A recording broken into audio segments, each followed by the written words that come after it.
Start. District फ्लॅशणार. हां नाव माझं समाधान रामचंद्र पिस्सा. हां. समाधान रामचंद्र पिस्सा.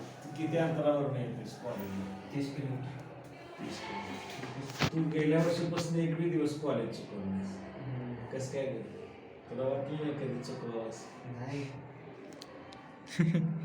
कॉलेजमध्ये आलं की व्हायचं सगळे ज्ञान येते, डोक्यात बसते. घरी बी काम नसते ते. इथले गेले की काय असतं ते व्हायचं, कामं करायची माहिती. कॉक फिरवून यायचा येता येता. शिकून काय करणार? शिकून एक कोर्स आहे तो करायचा आहे. कुठला? Graduation complete I T. IT.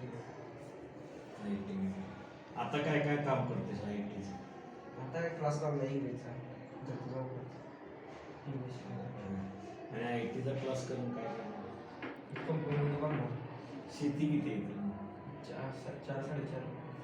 आणि भाऊ किती आहे? एक तू एकटा आहेस. मग शेतीत काय करू नये असं वाटत नाही? नाही.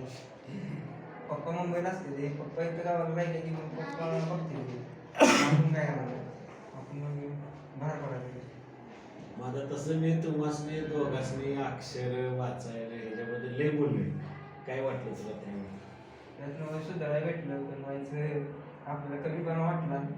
कमीपणा वाटून काय म्हणलं हे व्हायचं नाही. आपण सुधारावं आणि आपल्याला सुधारायसाठीच बोलते ती. म्हणून घरी जाऊन व्हायचं दररोज अक्षर सुधारायसाठी वाचन एकांतात लिखाण वगैरे.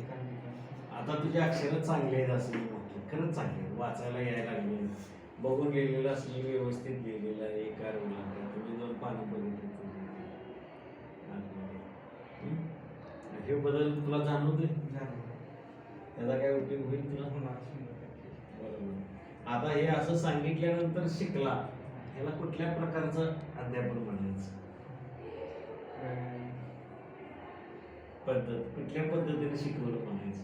व्याख्यान पद्धती, दिग्दर्शन पद्धती, समस्या निराकरण पद्धती का अनुभवाधिष्ठित पद्धती?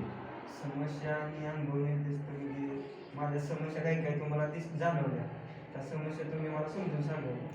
अनुभव मला भेटलं की सर अनुभव काय ह्याच्यात मला चुकते. अनुभव तुम्ही करून घेऊ. असं तुला आधी कोण सांगितलं होतं?